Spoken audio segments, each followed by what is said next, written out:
Olá, queridos, amados irmãos, graça e paz.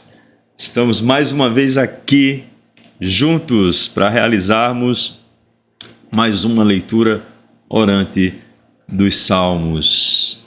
Hoje o salmo em que a nossa dedicação será posta é o Salmo de número 75. Então, você que está chegando agora, meu irmão, minha irmã, seja muito bem-vindo, tome parte conosco aqui neste momento. Você que vai apenas depois dar uma olhada no vídeo e fazer a meditação também, seja bem-vindo, né? E bem-vinda. O importante é que a gente tenha um momento em que a gente possa, por meio da palavra de Deus, aprender a orar. Orar é essencial para a nossa vida. Jesus foi um mestre também a respeito da oração. Ele ensinou sobre a oração, tanto conceitualmente, né, na oração do Senhor, a oração do Pai Nosso, como nós conhecemos, como também na sua própria vida por meio dos seus exemplos. Muito provavelmente Jesus usava o saltério, né, hebraico e salmos também como fonte de oração. Então vamos, sem muita demora, nos voltarmos a esse Salmo, Salmo 75 da nossa Bíblia. Estamos aqui, meus irmãos, com um Salmo de 10 versos. Poderia eu fazer duas leituras, seria interessante. Então, se os irmãos entendem que isso daí também é válido, faça comigo, tá? Porque quando a gente faz mais de uma leitura, pode ser que algo na segunda leitura se destaque ainda mais para nós. E aí esses momentos de silêncio serão muito melhores aproveitados. Então, vale a pena. Não é verdade? Então vamos fazer duas leituras desse salmo, do Salmo 75. Só para a gente lembrar desse panorama desse terceiro livro do Salmo, né? É um livro que trata muito sobre aquele período do cativeiro babilônico. A gente tem que situar ali, né, no século 6 antes de Cristo, não é? Então, era um período de grande dificuldade, era um período em que o povo de Deus foi arrebatado de Jerusalém, em que o santuário de Deus foi destruído, a mando das forças de Nabucodonosor. E agora, nesse caos, nessa desolação, o povo busca a Deus. E Asaf, no Salmo, ao escrever sobre a necessidade de se buscar ao Senhor, se buscar a Deus em resposta a esse tormento que Israel vivia, também nos insta a fazer o mesmo. Lembremos que a palavra de Deus, Antigo e Novo Testamento, para nós, revela a vontade do nosso Senhor. Então, vamos fazer isso com reverência, com um coração alquebrado na presença de Deus, reconhecendo que somos pecadores e que necessitamos, carecemos que Deus traga a sua palavra aos nossos corações nesta noite. Vamos lá, meus irmãos. Salmo 75. Ao mestre de canto, segundo a melodia Não Destruas. Salmo de Asaf, cântico. Graças te rendemos, ó Deus. Graças te rendemos. E invocamos o teu nome e declaramos as tuas maravilhas. Pois disseste: hei de aproveitar o tempo determinado, hei de julgar retamente. Vacilem a terra e todos os seus moradores. Ainda assim, eu firmarei as suas colunas. Digo aos soberbos: não sejais arrogantes, e aos ímpios: não levanteis a vossa força. Não levanteis altivamente a vossa força, nem faleis com insolência contra a rocha. porque não é do Oriente, não é do Ocidente, nem do deserto que vem o auxílio. Deus é o juiz. A um abate, a outro exalta, porque na mão do Senhor há um cálice, cujo vinho espuma, cheio de mistura, dele dá a beber. Sorvem-no até as escórias, todos os ímpios da terra. Quanto a mim, exultarei para sempre. Salmodiarei louvores ao Deus de Jacó. Abaterei as forças dos ímpios, mas a força dos justos será exaltada.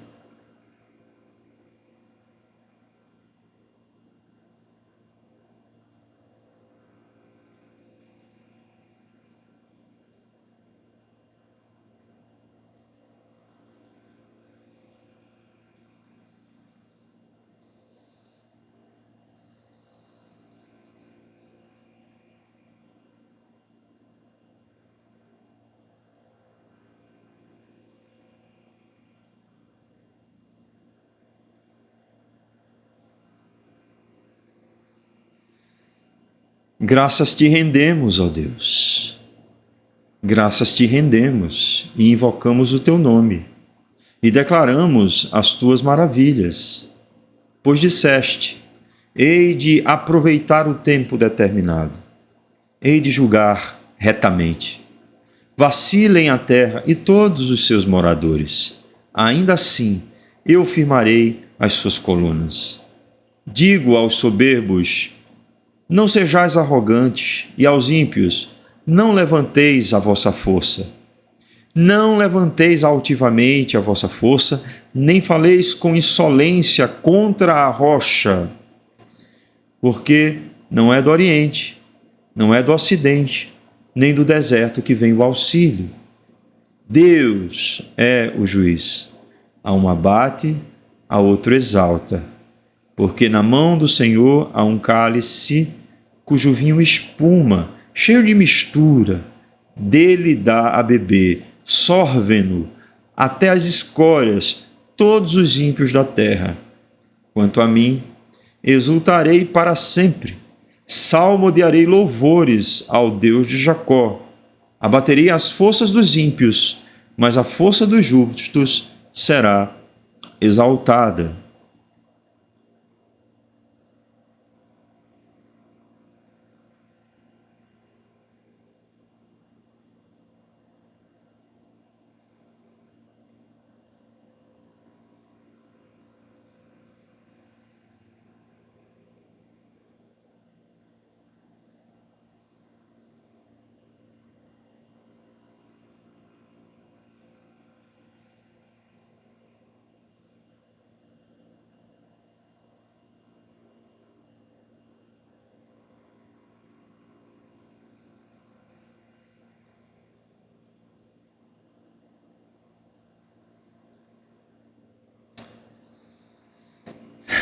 Irmãos, temos aqui mais um salmo de Asaf.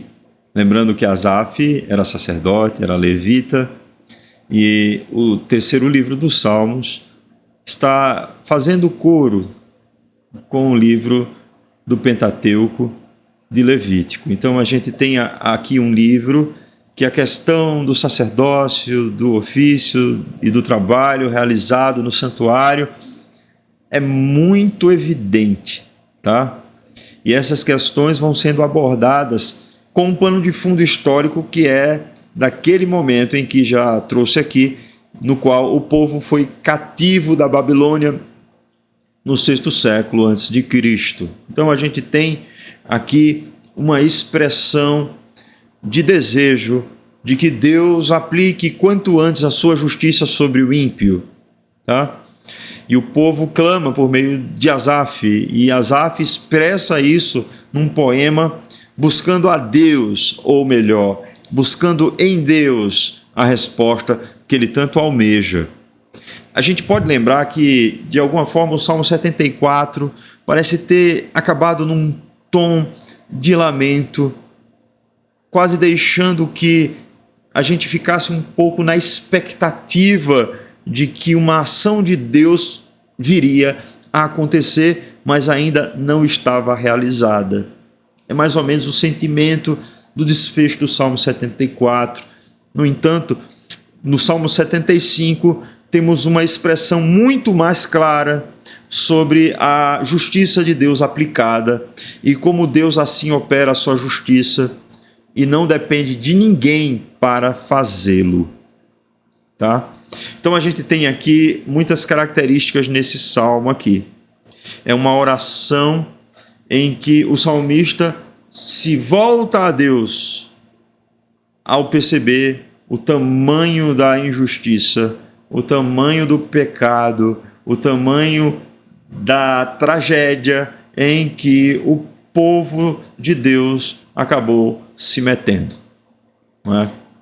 Irmãos, a gente não tem como olhar para o nosso mundo e não perceber também a injustiça. Tá?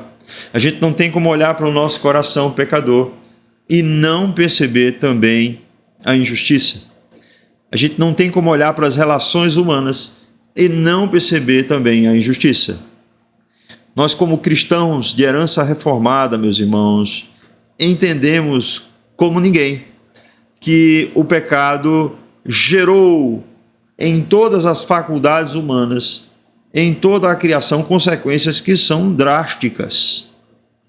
Consequências essas que expressam, na verdade, o mal, aquilo que é exatamente oposto ao propósito pelo qual Deus criou todas as coisas, no sentido autoevidente de o ser humano revelar sua imagem e semelhança e a criação expressar sempre louvor à sua glória.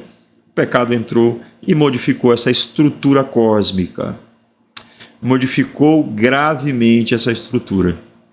Aquelas pessoas que não são cristãs, eu diria até que não creem em Deus, são céticos, um dos grandes argumentos que eles trazem é que a injustiça que há no mundo dá provas de que não existe um Deus justo. Eu não sei se você já ouviu essa questão aí. Essa questão, desde Epicuro, né, é trazida naquele dilema da Teodiceia. Para aqueles que gostam de estudar um pouco mais sobre filosofia, é aquela questão de onde surgiu o mal, né? Se Deus é bom, como é que o mal surgiu? A gente que é cristão, a gente sabe que Deus, ele não produz o mal no sentido essencial da palavra. O mal é uma consequência, é uma reação do pecado. É algo que ele se evidencia pelo desvio do propósito pelo qual Deus criou todas as coisas. No entanto, quando a gente vai conversar com uma pessoa que ela não tem esse conhecimento natural que há num cristão ou numa pessoa que crê em Deus, né, num judeu, por exemplo, não temos essa mesma compreensão da parte deles. Eles sempre vão atribuir algum tipo de injustiça a Deus, se considerar a existência de Deus na sua maneira de enxergar o mundo, porque para eles a justiça do mundo evidencia, a injustiça do mundo evidencia a injustiça de Deus. E isso para nós é um absurdo total, não é? Pelo contrário, C.S. Lewis, que já foi ateu, né, e que vivia tentando raciocinar esses conceitos de uma forma intelectualizada, né, trazendo críticas ao teísmo e ao cristianismo, ele, em um determinado momento, ele chegou a uma conclusão muito interessante. E qual foi a conclusão que ele chegou? Ele pensou o seguinte: como é que nós, seres humanos, sabemos que o que acontece nesse mundo mal é injustiça ou não? Onde está o parâmetro para dizermos que isso de fato é injustiça ou não é injustiça? Sabem onde eu quero chegar, né? Para que a gente entenda que algo é injusto, a gente tem que ter um parâmetro de algo que seja justo. E de onde surge esse parâmetro de justiça?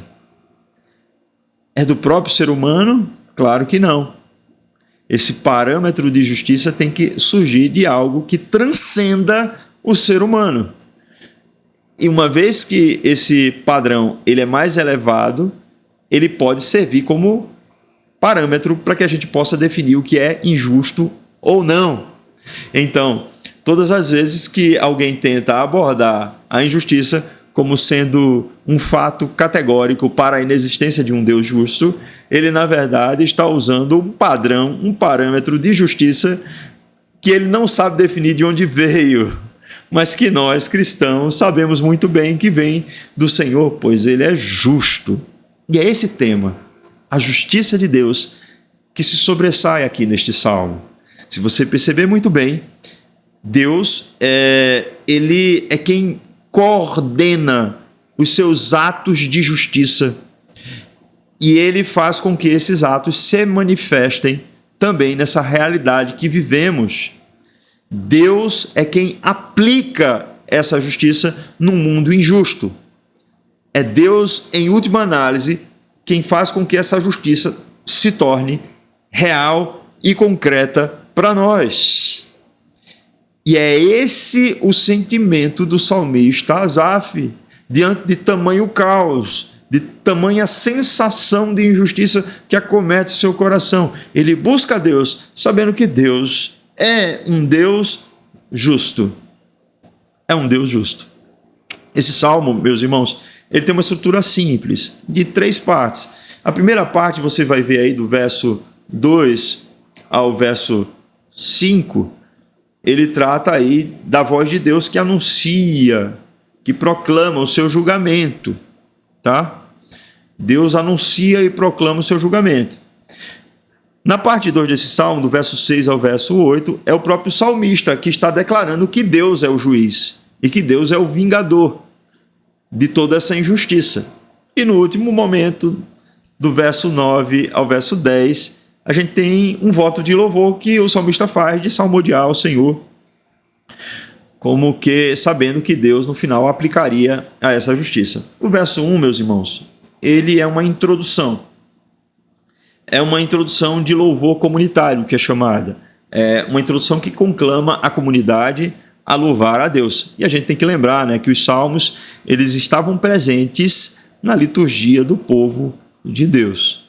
Então, assim como a gente faz cânticos na igreja, de músicas na igreja que exaltem a Deus, os salmos, ali na antiga aliança, era o saltério do povo de Deus e eram usados em momentos litúrgicos do povo de Israel.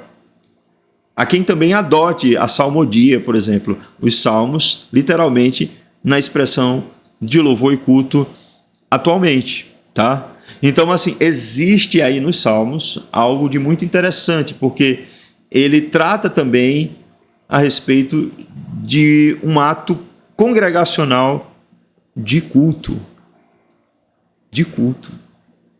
de adoração a Deus.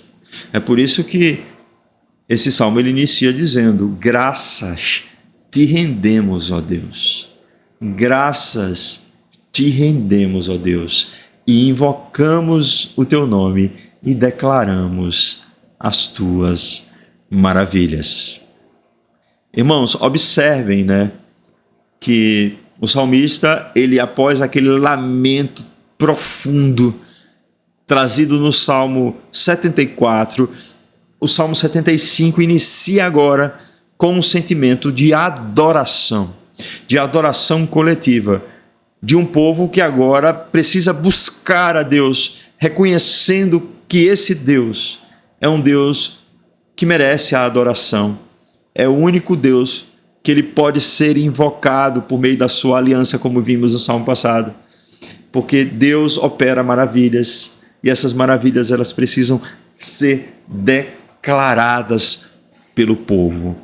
O culto, meus irmãos, é exatamente isso. É uma expressão de louvor que declara quem é Deus e declara as suas maravilhas num coração repleto de gratidão a tudo aquilo que Deus tem feito, realizado e ainda fará, né? Enquanto vivemos essa existência, sabemos que devemos alimentar o nosso coração com fé e esperança naquilo que Deus ainda fará, porque processo de redenção ainda passará por uma consumação. E na consumação dos tempos, isso tudo ficará ainda muito mais evidente para aqueles que foram santificados, salvos na pessoa bendita de Jesus Cristo. Então temos aqui, meus irmãos, essa expressão que deve também nos mover em adoração. Lembra que eu falei, né? Que a gente não pode viver a vida só lamentando também. Deve haver espaço para ação de graças a Deus. Deve haver espaço para lembrarmos e recordarmos quem é o nosso Deus.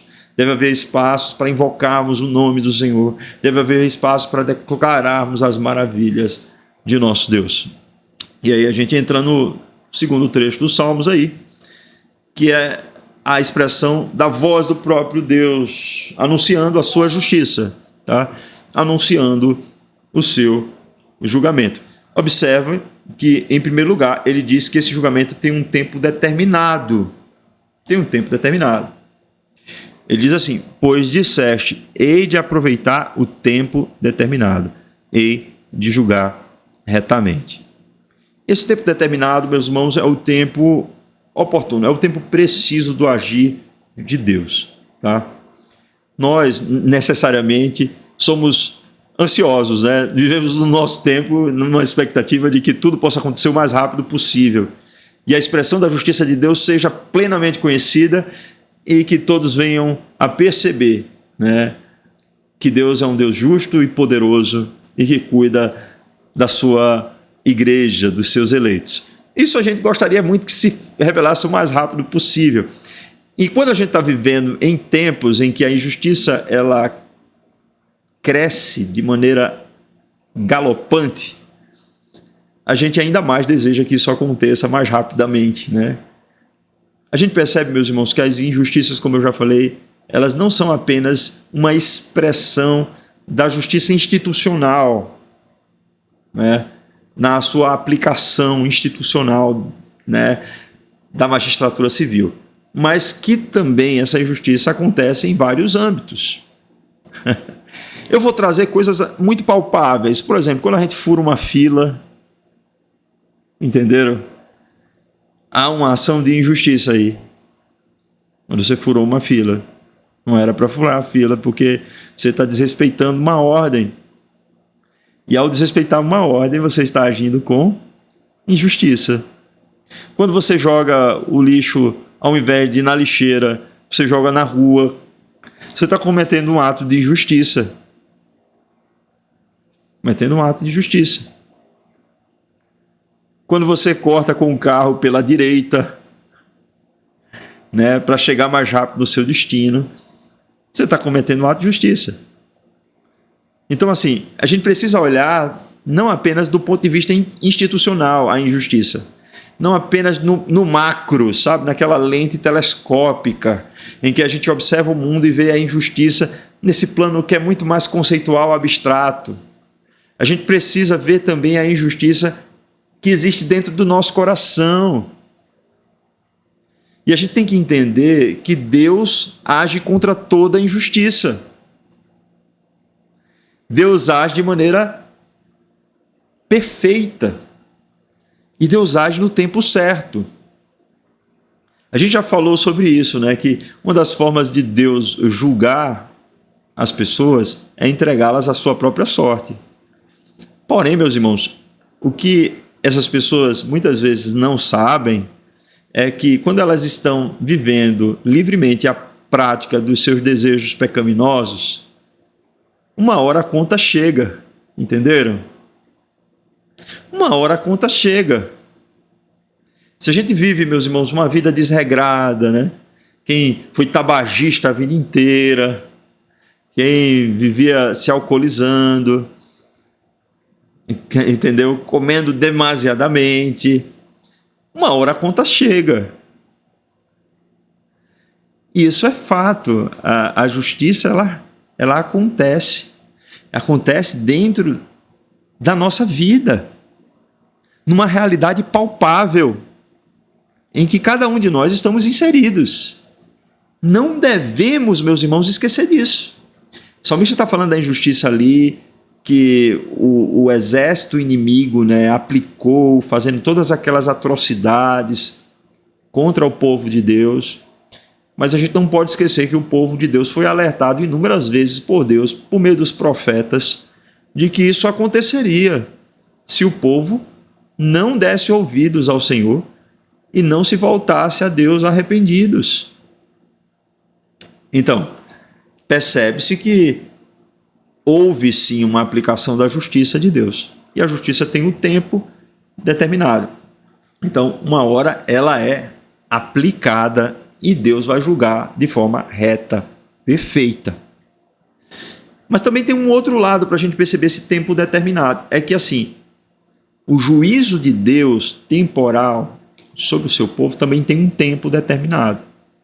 O pecado gera consequências temporais na vida dos eleitos e que, embora eles possam se arrepender dos seus pecados, Deus tem misericórdia deles, mas ainda assim há um tempo em que os efeitos desse pecado ainda repercutirão sobre a vida dos eleitos. Então, meus irmãos, a gente precisa entender que essas coisas também demandam tempo.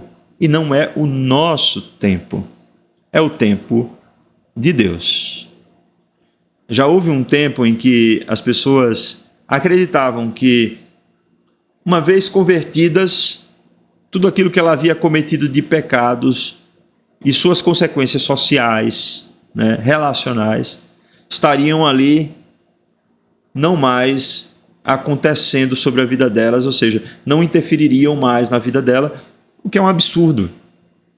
Isso não é verdade. Uma vez que fomos regenerados pelo sangue de Jesus Cristo, isso quer dizer que as consequências eternas do pecado, elas foram deixadas aos pés da cruz. As nossas consequências eternas do pecado foram deixadas aos pés da cruz. E desse modo, assim, não teremos mais nenhum tipo de consequências eternas, porque Jesus Cristo já pagou o preço que era nosso. Porém, meus irmãos, aquela pessoa, por exemplo, que cometeu crimes aqui nessa vida, ela vai precisar pagar por esses crimes. Ela vai precisar, sim, ter de se submeter à justiça. Ela vai sofrer consequências disso, muito provavelmente, que são consequências relacionais. Alguém pode, de repente, querer se vingar dessa pessoa, não é? Então, assim, a gente precisa entender que até mesmo neste processo, a justiça de Deus está sendo aplicada em nós, mesmo regenerados, para que Deus seja glorificado, porque Deus é um Deus justo. Entenderam? E aí, assim, se você vê aí no verso 3, essa justiça não só é aplicada dessa maneira, mas ela também abarca toda uma ordem cósmica. E isso é o mais difícil de se perceber, porque é agora a gente colocando uma lente macro. Diz assim o texto: vacilem a terra e todos os seus moradores, ainda assim eu firmarei as suas colunas. O que é que o texto está dizendo assim? Que nesse macrocosmo, na criação, em todas as vidas dos seres humanos, em todos os moradores da terra, essa justiça é aplicada. E Deus finca os seus marcos, as suas balizas, as suas colunas, de maneira completa, nesse âmbito mais geral. Ele continua sendo justo. Essas colunas demonstram firmeza, essas colunas demonstram que a justiça dele é aplicável também nesse macrocosmo. O que a gente pode depreender disso aqui, meus irmãos, é que assim, a gente, como igreja, vive esse período da obra de redenção, no qual a nossa expectativa se volta para o novo céu e nova terra, mas a gente sabe que nesse interregno, nesse lapso de tempo até a consumação, a gente enfrentará questões relacionadas à justiça e Deus continuará aplicando a sua justiça na vida de todos, de todos. Ninguém escapa do Senhor. Ninguém. E aí entra as questões, né, das advertências, né? Como ninguém escapa ao Senhor. Qual é a principal advertência que Deus, em sua voz, expressa? Primeiro, ele expressa aqueles que são soberbos, presunçosos, arrogantes. Está dizendo assim: não sejais assim. Diz aí o verso 4. Não sejais arrogantes. E aos ímpios: não levanteis a vossa força. E diz assim no verso 5: não levanteis altivamente a vossa força, nem falei com insolência contra a rocha. A rocha é algo que faz menção à realidade de Deus, mas também menção à realidade da justiça de Deus como sendo inabalável e que se aplica durante toda a vida e que se aplica a todos, mas em especial a estes que são arrogantes, os ímpios. É um paralelismo aqui da poesia hebraica. Na verdade, eles estão usando palavras diferentes para falar da mesma pessoa, daqueles que se voltam contra Deus. A esses que são arrogantes, a esses ímpios: não levanteis o vosso chifre, não cantem vitória. A palavra força aqui é chifre, tá, meus irmãos? E por que ele está dizendo assim: não levanteis o vosso chifre? Porque naquele contexto de batalha, os chifres eram levantados para falar sobre vitória. Quando se levantava os chifres, já conquistamos, já vencemos. E aí, o que Deus está dizendo a estes ímpios? Não cantem vitória antes do tempo. Não cantem vitória antes do tempo. Às vezes, o ímpio se alegra, né, com a situação em que os salvos têm vivido de sofrimento. Cantam a vitória. Dizem: agora eles estão acabados. Mas eles esquecem que, na verdade, os salmos não dependem da própria força deles. Nem procuram neles mesmos ou nos seus recursos materiais algo que seja páreo para esses insolentes, arrogantes, presunçosos, ímpios, que agem com violência e com injustiça, e que não levam em conta a realidade de Deus e da sua justiça, e que vivem assim, como se estivessem ganhando o jogo. A gente não conta com isso, com esses recursos, porque a gente sabe que a gente não é páreo. A gente sabe que a gente não dá conta, né, meus irmãos? A gente precisa de uma ajuda do alto. E aí é isso que vai acontecer agora. A partir do verso 6, o salmista vai declarando que Deus é juiz e é vingador. Ele vai falar sobre essa ilusão do sucesso na perspectiva humana, né? De você cantar a vitória achando que a força do seu braço conquistou isso, o seu poder, o seu chifre conquistou isso. Então, a primeira parte ele vai falar sobre isso, sobre essa ilusão desse sucesso da força, com base na força humana. Ele diz assim: porque não é do Oriente, não é do Ocidente, ou seja, não é de nenhuma das partes da terra, das nações da terra, nem do deserto, que vem o auxílio, tá? E a gente tem que entender aquele contexto geográfico ali, né?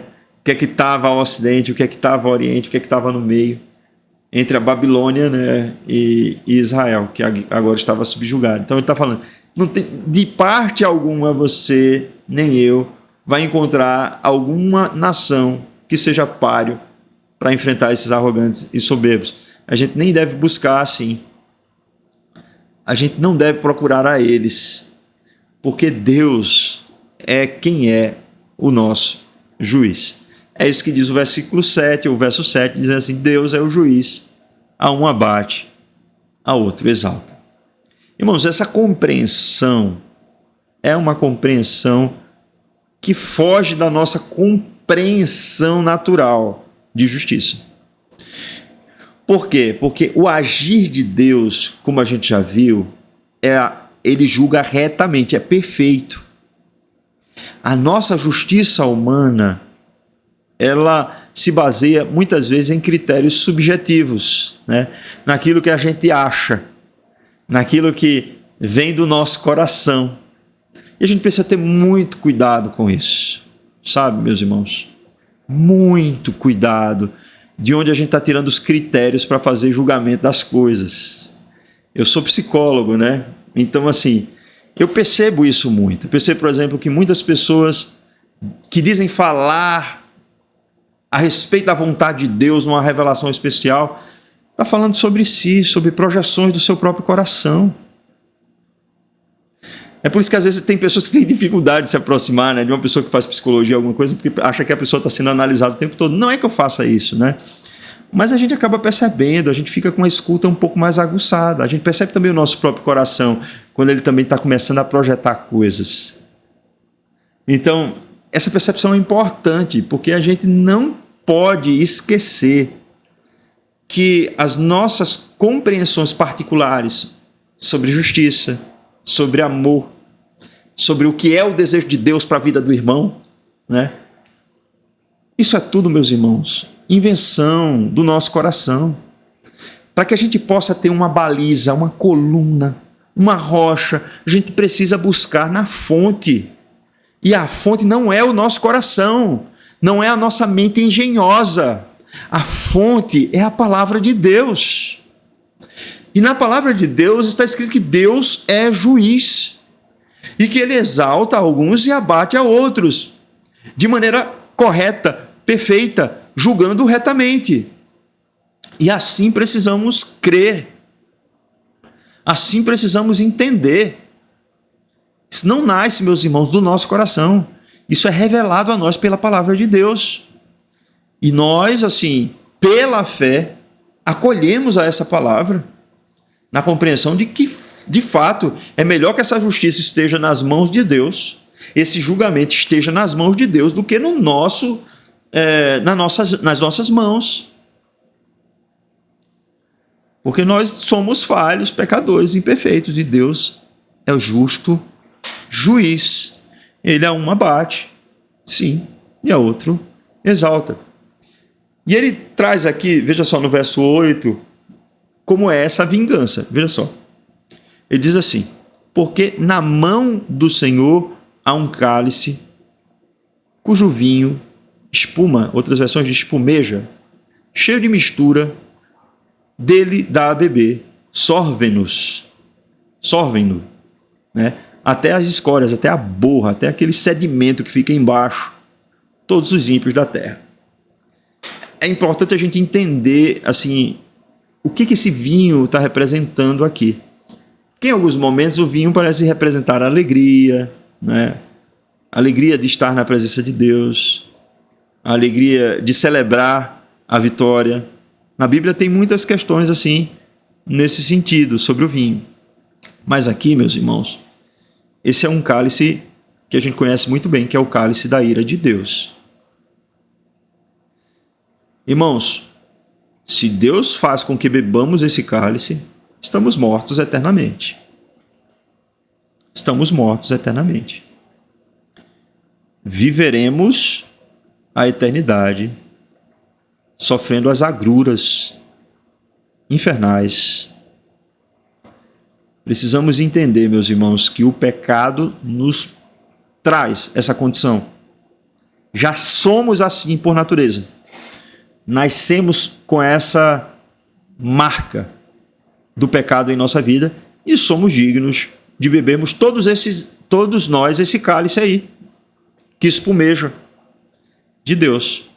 Mas por sua graça e misericórdia, Deus, há aqueles que foram salvos na pessoa bendita de Jesus Cristo.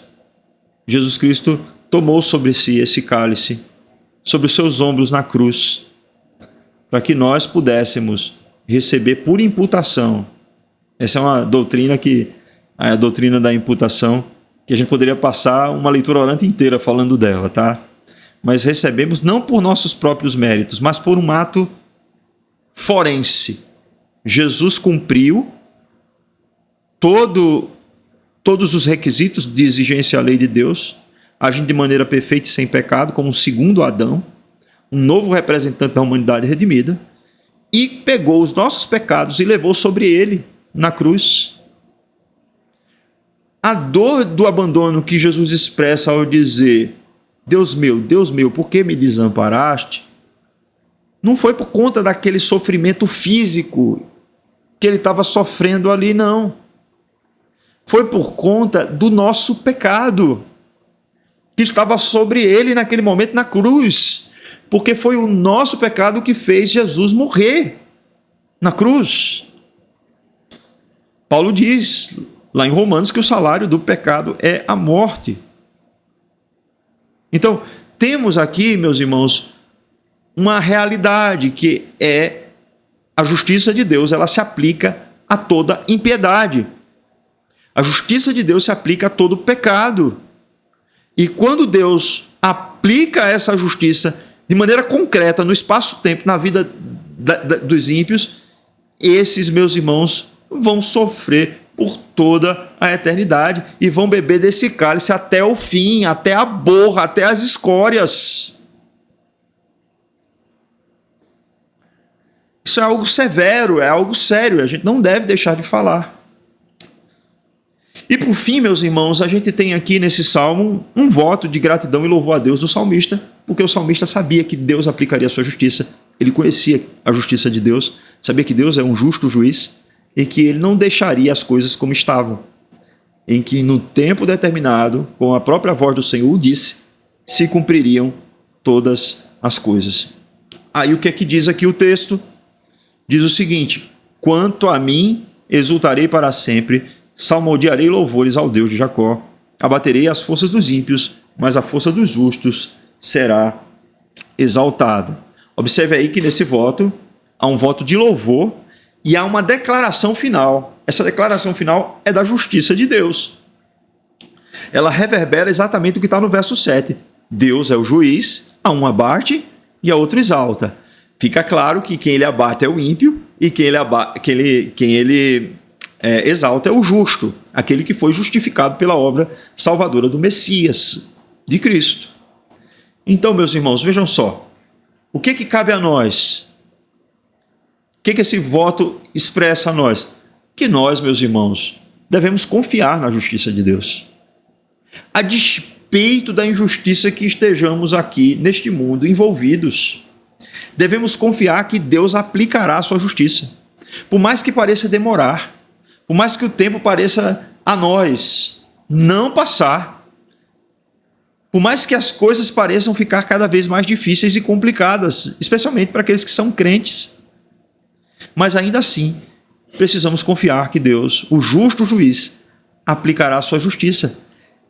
E nós, meus irmãos, sabendo disso, devemos, assim como no verso 1, cantarmos em gratidão a Deus, invocarmos o nome do Senhor, declararmos a sua maravilha. O salmista disse que faria poemas, salmodiaria, louvores ao Deus de Jacó. Nós também, meus irmãos, nós salmodiamos louvores ao Deus de Jacó, porque sabemos que por meio de Jesus Cristo, aquilo que seria o cálice da ira de Deus contra o pecado e que nós teríamos de beber esse cálice até o fim, inclusive a borra, os sedimentos, as escórias que ficassem ali embaixo do corpo, Jesus Cristo bebeu por nós na cruz, tomou por nós na cruz, para que nós pudéssemos ser justificados. Não somos justos pela nossa justiça própria. Afinal de contas, não é do Oriente, nem do Ocidente, nem do deserto que vem o nosso auxílio, mas vem do próprio Deus, o nosso juiz, porque foi Ele quem enviou o seu Filho para morrer na cruz por nós. A Ele, meus irmãos, devemos dar glória, louvores. A Ele devemos nos derramar em sua presença, mesmo observando a injustiça do mundo, mas crendo que há um Deus justo, que é o parâmetro de justiça, para que saibamos o que é certo e o que é errado, o que é justo e o que é injusto, para que possamos ter discernimento no mundo mal. E esse discernimento, meus irmãos, não vem do nosso coração enganoso, que pode ficar engendrando um bocado de baboseira na cabeça da gente. Esse discernimento vem da palavra de Deus. É por isso que devemos buscar nela aquilo que necessitamos. Confissão de Fé de Westminster, artigo 1º. O Velho e o Novo Testamento, meus irmãos, são a palavra de Deus, nossa única regra de fé e prática. Não aceite, meu irmão, minha irmã, ninguém que chegue para você dizendo que tem uma revelação especial sobre você, sobre alguma coisa assim. Não aceite. Busque na palavra de Deus. É muito mais seguro, porque Deus firmou essas colunas para a nossa edificação. É muito mais seguro confiar naquilo que está escrito na palavra de Deus do que confiar em vãos pensamentos da mente humana, do coração enganoso. Que Deus nos fortaleça para sabermos que a justiça de Deus é a garantia de que nós, que fomos justificados em Cristo, não viveremos a realidade infernal do juízo, mas seremos para todo sempre habitados pelo Espírito de Deus e viveremos por toda a eternidade para louvar e engrandecer o seu nome. Que Deus nos abençoe. Vamos orar? Santo e bendito Pai, ó Deus, quando observamos a este mundo e vemos tamanha justiça, quando observamos o nosso coração e vemos tamanha justiça, podemos, Senhor, ficar pasmados diante de tamanho mal que nos acometeu. Mas se olharmos só para dentro de nós e para a realidade desse mundo, sem olharmos para Ti, esqueceremos, ó Deus, que temos em Ti o justo juiz, o refúgio para a nossa alma, aquele que aplica a justiça tanto de maneira temporal quanto de maneira eterna, tanto na vida dos justos como na vida dos ímpios, aquele que faz no tempo oportuno com que a justiça seja aplicada para a correção dos justos e para a punição dos ímpios. Senhor Deus, faz com que o nosso coração, ao ver essa injustiça, não se deixe esmurecer, mas possa ser, Senhor, fortalecido pela realidade, Tua realidade, que Tu és um Deus justo e misericordioso, que Tu nos ofereceste o Teu Filho na cruz, para receber sobre Ele o cálice da Tua ira, e o Teu Filho bebeu todo esse cálice para que os eleitos, aqueles que Tu escolheste antes da fundação do mundo, pudessem ser recebidos em Teu reino, serem justificados, santificados de maneira posicional, tirados das trevas para a luz, para louvor da glória do Teu nome. Ó Deus, não deixa que o nosso coração se envaideça com as coisas que tem dentro de nós, mas que possamos nos submeter à Tua justiça. Não deixa que a gente pense que a gente pode criar julgamentos, que a gente pode julgar os outros de maneira atabalhoada, sem ser pela Tua palavra, mas faz com que a Tua palavra seja o critério, Senhor, do nosso julgamento, com a interpretação correta, obviamente. Senhor, ajuda-nos pelo Teu Espírito a nos fortalecer, Senhor, em Ti, porque embora vivamos situações de injustiça, sabemos que no Seu tempo Tu agirás em nosso favor, para a glória do Teu nome. Portanto, Te louvamos e Te engrandecemos, porque sabemos, ó Deus, que Tu abates o ímpio e o arrogante, e que Tu exaltas o humilde e o que foi justificado por Cristo. É isso que nós oramos aqui e agradecemos por Cristo Jesus, Teu Filho, nosso Senhor. Amém e amém. Queridos irmãos, até a próxima leitura orante do Salmo. Fique com Deus. Até lá.